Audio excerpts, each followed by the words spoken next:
All right. In 3, 2, 1. What's going on, everyone? This is the My Aggie Nation Podcast. I'm Travis Brown with myaggieNation.com, also the Eagle here in Bryan College Station.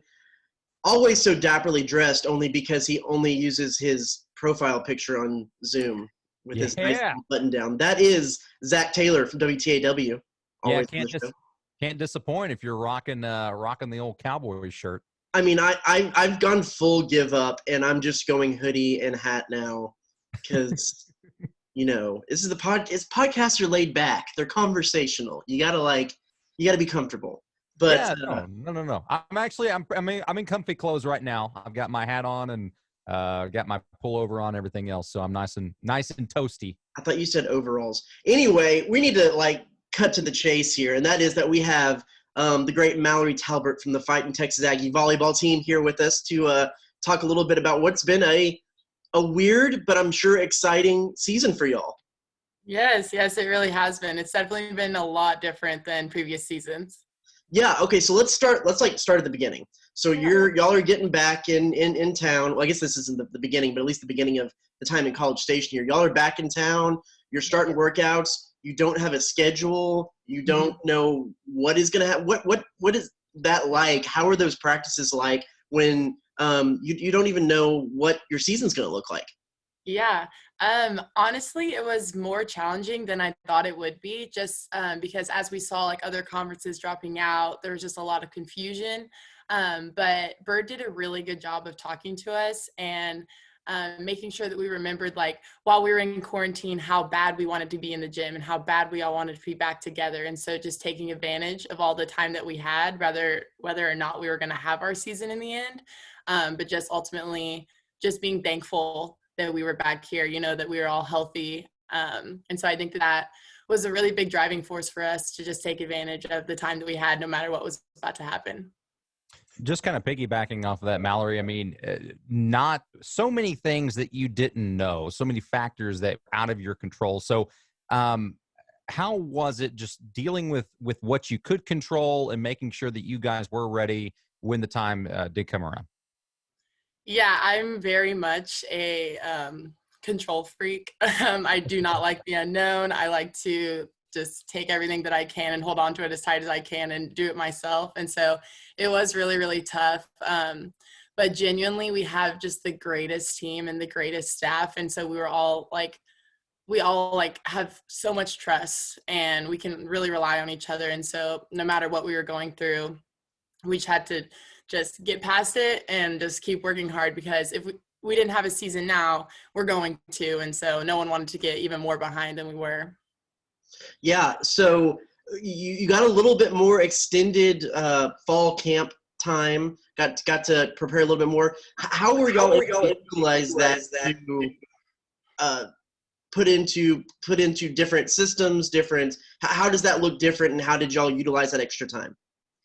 It was definitely needed just after all the time that we couldn't be in the gym. It's we found ways, but it's kind of tough to practice volleyball with just yourself at home.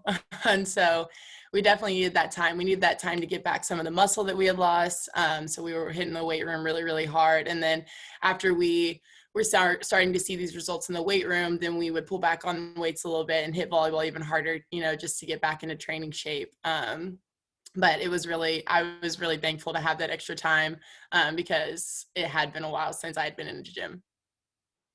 Kind of touching on the season, Travis, I don't know if you were going to ask her any more about leading up to it, but coming in, you guys have a lot of high expectations. And I'm not going to say that hasn't been the case, especially internally the past few years, but, from a national perspective, you guys are starting to get noticed. So how do you feel like the team has been dealing with that extra attention that you guys have? Yeah, I mean, we had a really great season last year. And I think that the biggest thing that we've had to keep on reminding ourselves is that this isn't the team from last year. Every single year, the team is going to be different. And so we don't just want to do better than last year, and that's not our goal. We want to do what's best for us. And so try to focus in every single practice, every single set, every single match, just every single chance we get, preparing for the best that our team can do this year. Gotcha. Thanks. Yeah, what has the series been like? It's a shortened season, conference only. Y'all are playing games in little clumps of 2 against the same team. It kind of looks a little bit like maybe the baseball or the softball schedule. You get to kind of get a feel for a team and get to go back and maybe get revenge. And, well, there hasn't been any revenge needed for y'all. Y'all have swept all your series. But what has that series aspect been like to the season? It's definitely been just completely different in so many ways. I mean, your body's more fatigued the second day that you're playing, so you got to be a little bit more like mentally in the game. It's a little bit more of a grind that second day. And even with us winning, like the teams are coming back and being like, oh, we're going to get revenge on them. And so it's like we celebrate for like an hour, you're happy about the win. And then you go and you watch film and you see what you did wrong so that you can fix it that next day. I honestly have enjoyed it. It's not that I enjoy how we normally do it as well, but it's been just cool. We're spending a lot of time together. Like we were in Mississippi this past weekend and we're watching film at like 11 p.m. You know what I mean? So it's just, it really is a grind. And I think that we're all just really thankful for it. But it has been a lot different. Again, visiting with Texas A&M volleyball middle blocker, that would be Mallory Talbert. Mallory, for you guys, well, you personally anyways, you're right down the road in Montgomery. So have your folks been able to make all of the matches? And what's it been like working with maybe an even smaller crowd at Reed this year? Honestly, I was very surprised at how many people were at our game, our first home game. The 12th man really, really showed up. And that is just a testament to this, to Texas A&M and the fans that we have. My parents do come to all the games. They came to the Mississippi one last week, and I could not be more thankful for the support system that I have at home. My siblings come, my old babysitter came, you know what I mean? Wow. Like Montgomery is a pretty small town, and it is really, really nice being nearby so that I can have all my friends and family come. But I was really, really happy with the turnout of 12th man. And I just think that they want to see what we can do. It's been a while, and I think that they're excited to be back too. Can you even comprehend or digest the fact that y'all played 4 games, you're 4-0, you had 2 games at Reed Arena, like you said, against Ole Miss. You have 2 more coming up here November 4th and 5th against Mississippi State, and then you have 2 more games left in the fall season. How do you comprehend that? How do you digest the fact that it is a 8-game season when y'all are normally playing about 16, 17, 18, 20 games matches? Yes. It was actually shocking because we have a bye week this week, and I was thinking if we played this week, like we would be done after next week. And like that, I'm really happy we have this bye week so we can extend it just a little bit more. I'm not really sure what's to come after our season is over, but we have a lot of tough teams still coming in the spring. And I think that that's something that we all know. And so like, just because we've won a few games this fall and, we're going to win out, right? So then that it doesn't end there. There's a lot left to do. And so I think that we're going to have to be really disciplined if we're given time off and we're not here, like during Christmas and things like that, because it doesn't stop. Right when we come back, we've got to hit it again. Yeah. So I know when we talked with Coach Birdcoon leading into the season, she said that one of the things that y'all were able to work on, emphasize, is the faster attack, moving really fast on the attack. What's that been like? How have you seen that manifest? And do you think that that's a big part of what y'all been able to do to rack up these wins? Yes, I think that we all really like to imagine ourselves as a really like defensively strong team. But with that, we've got to also like earn points. You know what I mean? Like we earn a ton of points on defense. And I think that getting into our offensive game has been something that we've really been focusing on. And especially during this bye week, we've got time to work on ourselves for a little bit. So we're really focusing on our offense. And I think that Camille does such a great job at reading the other block and getting our hitters one-on-ones. And so if we can keep on getting our offense faster, we're just going to keep on having one-on-ones. And in Mississippi, we had 4 people with more than 10 attacks. And so that's just a testament to Camille and the speed that we're running our offense. And so I think that we'll continue being successful if we keep that up. And correct me if I'm wrong here, but as a middle blocker, a faster offense and a faster attack, like what y'all were able to do last year, that incorporates the middle blocker into the attack a little bit more. So it's got to be a little exciting if I'm not mistaken. Oh, definitely. My dad always makes fun of me. He says I just look like I'm running around on the court half the time because I'm always like, land, go slide, land, go slide. But I'm like, that's my job. I'm doing my job, Dad. Awesome. That's awesome.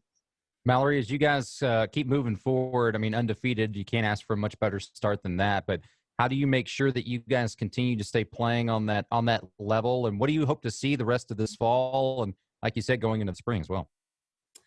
That has actually been something that we've been talking about a lot, is that yes, we've been winning these games, but we want to hold ourselves to our own standards. And so like, no matter our opponent, like we're focusing on us. We want to do everything that we can to be the best that we can be. And so just as we continue, like, even though we're winning games, we still are making errors, and we just want to clean up like little things. Like we'll watch one play where we have like a defensive breakdown, and like we'll focus on that, even though we may have won that rally.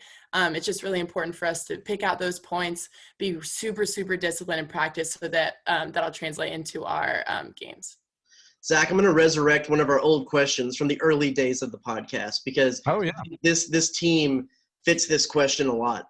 Would you rather fight one chicken-sized Travis or a bunch of Travis-sized chicken? We've never asked that before, but I'd be curious. I'm not very tall. So the real question is, this is a team that with a lot of chemistry. Y'all have a lot of fun. You had the dance battles during the timeouts last year, which is something I'm sure will continue this year. But I got to know, like, who is the biggest class clown on the team and why? Like where does this all originate from? Because there's got to be at least one or two people that really kind of start this trend. Yeah, it's so funny that you mention it, because I'm going to call out Sabrina Sestella and Maddie Bowser. Every single time I go on that bench, like genuinely Maddie Bowser just makes me feel better. She gives me feedback from the court. And she just, like, if we're in a tense situation, I can just like talk to Maddie, and she's not trying to do anything. She is just being herself, and she's so goofy. It is amazing. And I was talking about yesterday. Yesterday I had one of the most fun days at practice I think I've ever had, because I was on the sideline for a little bit. We were in a drill, and I was on the sideline with Sabrina, and she's just cracking me up the entire time. She's so small, and like she's the shortest person on our team, and just the way she like cheers and screams and like is yelling at the other side at our own team, we're just messing around with each other. It is super, super fun. And the bench makes the world of difference in a game. Like you really have someone that you can rely on, and especially during away games, when we don't have a lot of people. I was laughing because at Mississippi, our bench will sing while the other team serves sometimes, and they were singing "I Will Always Love You" by Whitney Houston, and I'm literally on the court like in my serve receive, and I can hear them singing that song, and I was literally started laughing on the court. Like they just crack me up, and they make it so much more enjoyable, and they really help out in tense situations, and then they also give great feedback whenever I go onto the bench. Well, and part of the reason I asked this too is because for a lot of these teams, it's just there's some goofy, fun people on the team. But from what we know about, like a lot of this is a little bit of a trickle down from Bird too, isn't it? She can be pretty she can be pretty fun loving. Yes, she can, especially when she puts on her overalls. I don't know if you've ever seen her in the overalls. You're giving me trash about overalls, yeah. Hey, she did like her whole yell leader yes thing. She got into it. Yes, we keep on asking her to wear the overalls for a match, and she says no, it's a little unprofessional, but we're like, come on. You gotta do it. But then she'd have to lead the war hymn or something with the overalls. So literally. And we don't have our Riedling brothers. I think just with COVID and everything, and a lot of them graduated, we haven't had them yet. And so it was like, Bird's got to bring it back. Like we need like the Riedling bro on our bench. Yeah, that's awesome. That's awesome. Zach, you got anything else? That's all I got, man. Why don't you take us out? Awesome. Mallory Talbert again, fighting Texas Aggie volleyball player joining us this week. They do have a bye, and the ladies off to a 4-0 start. So a really, really good start for the 8th-ranked team in the nation. Mallory, thank you so much. We're going to take a quick break, and when we come back, we'll keep this bad boy rolling. Again, you're listening to the My Aggie Nation podcast. Hey, thanks, Mallory. Awesome. Thank y'all so much. I hope Great. you went okay. Thank you. Yeah, and enjoy the bye week and good luck. I think like with this stupid schedule, I'll get to cover some of the Mississippi State because we won't be out of town for football, but I'm excited for it.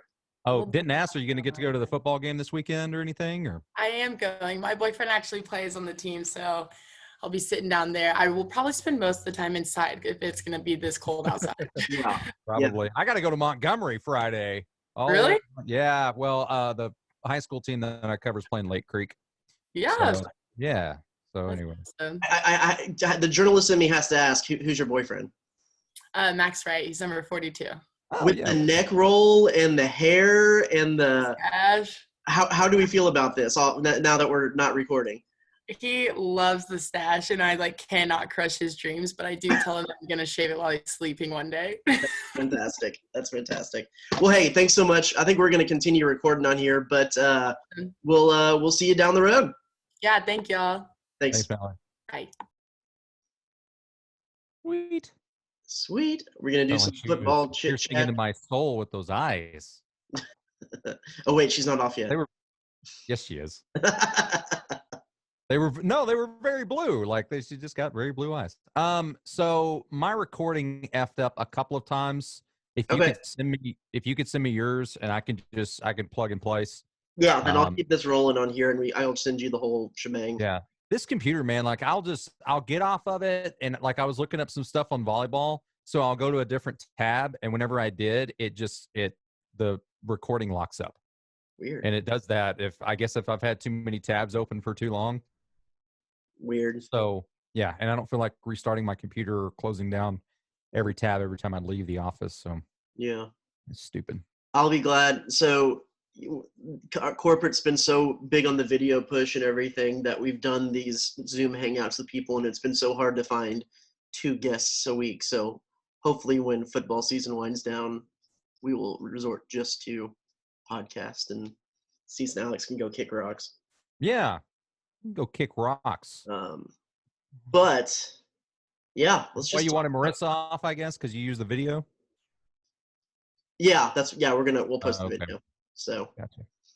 And since you look so dapper, I don't feel like we're missing much. Yeah, man, you gotta let me shine.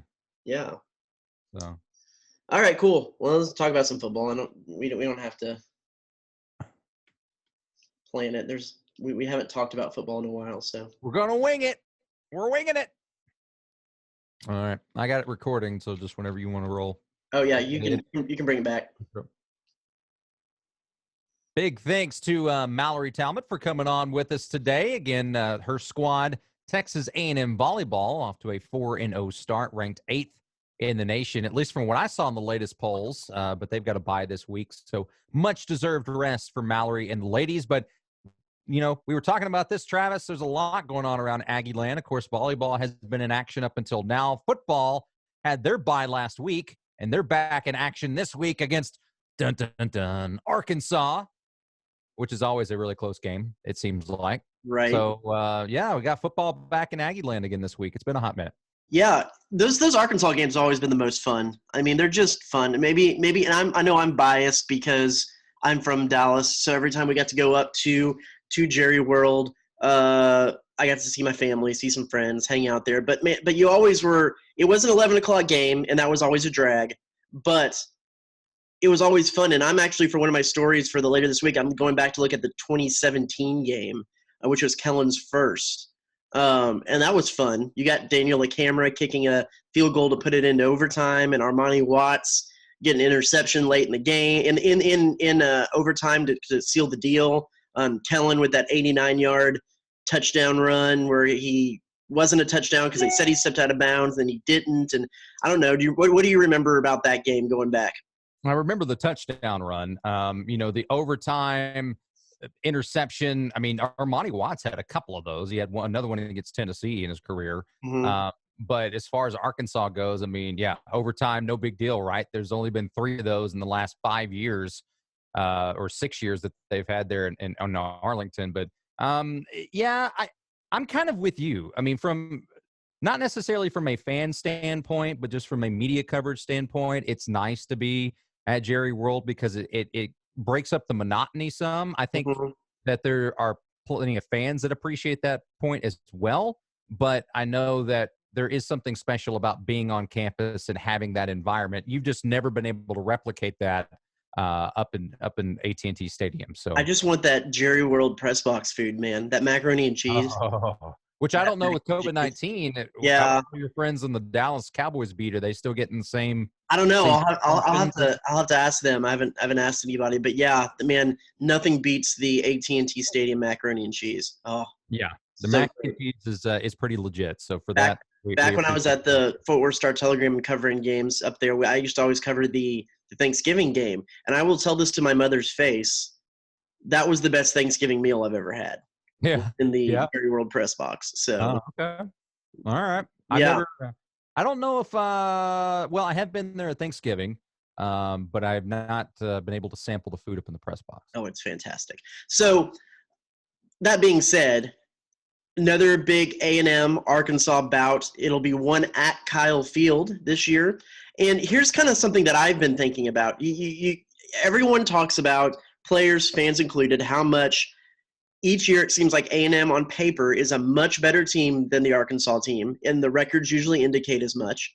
One year it's Arkansas comes after losing to North Texas, and there's all kinds of things like that. But yet every game seems to be really close. And how much of that is a rivalry between the teams, which I think exists. Enough players, enough coaches have claimed that exists, or the excitement for getting to play in a big-time NFL stadium and something that makes that game feel a little more special. Is that what has kind of brought the Arkansas team up to A&M's level per se in some of those years, because it's just there's a little bit something more special about that. And to that end, is A&M going to have a little bit more of an advantage this year than a normal home field advantage because of how much maybe you get a harder playing Arkansas team in Jerry World?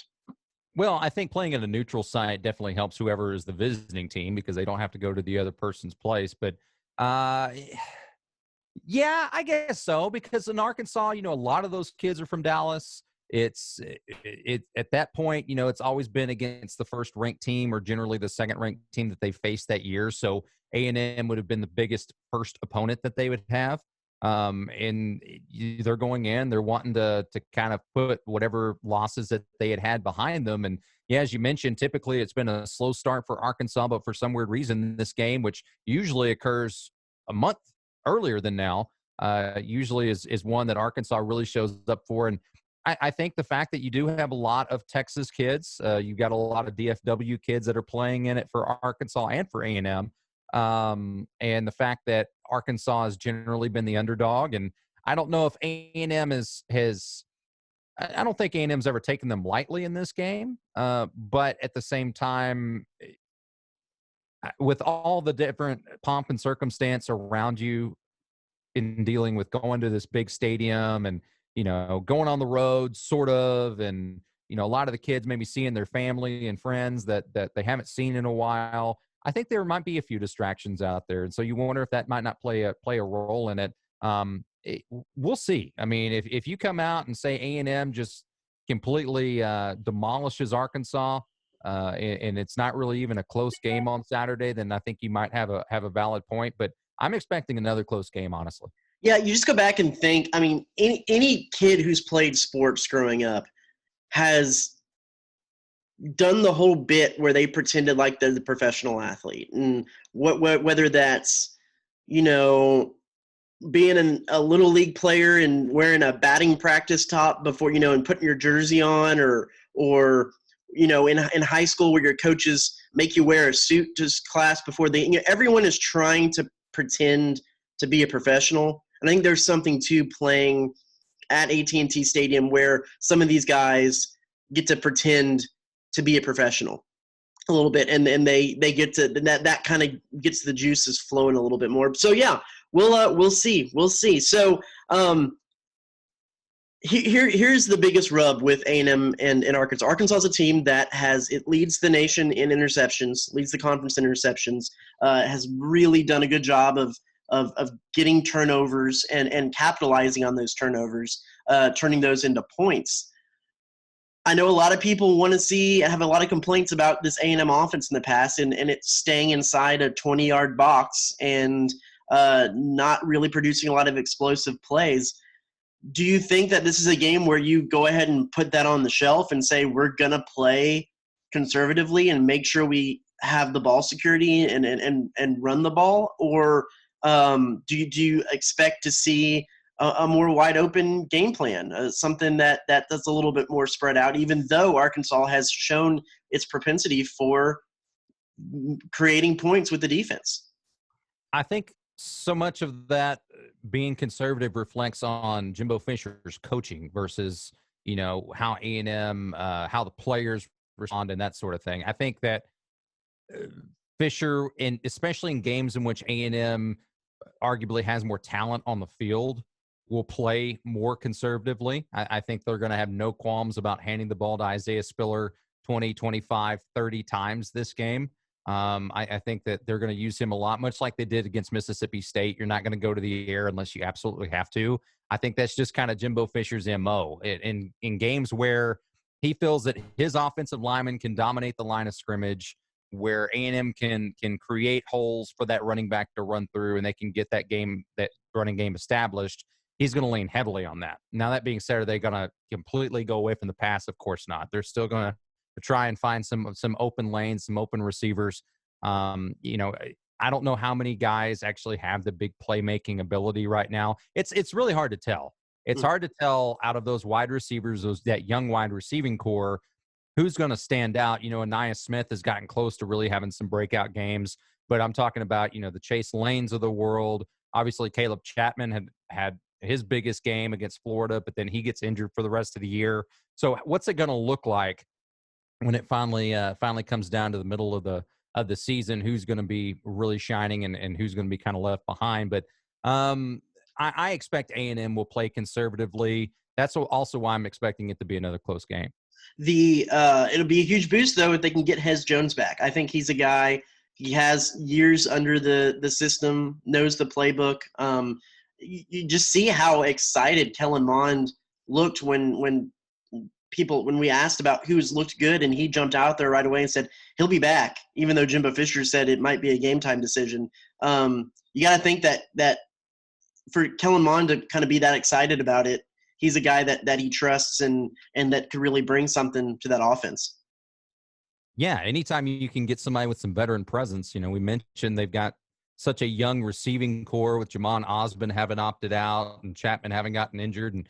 And even before Chapman, he's still a young guy. And so any kind of veteran presence that you can get, people with meaningful playing time out there at the wide receiving core, I think that's really important. And we'll see how big of an impact he's going to make. I wouldn't imagine they're going to just throw him into the fire immediately. He's going to kind of ease in a little bit. But, I think that's really going to help them out as they move forward. If anything, just adding depth.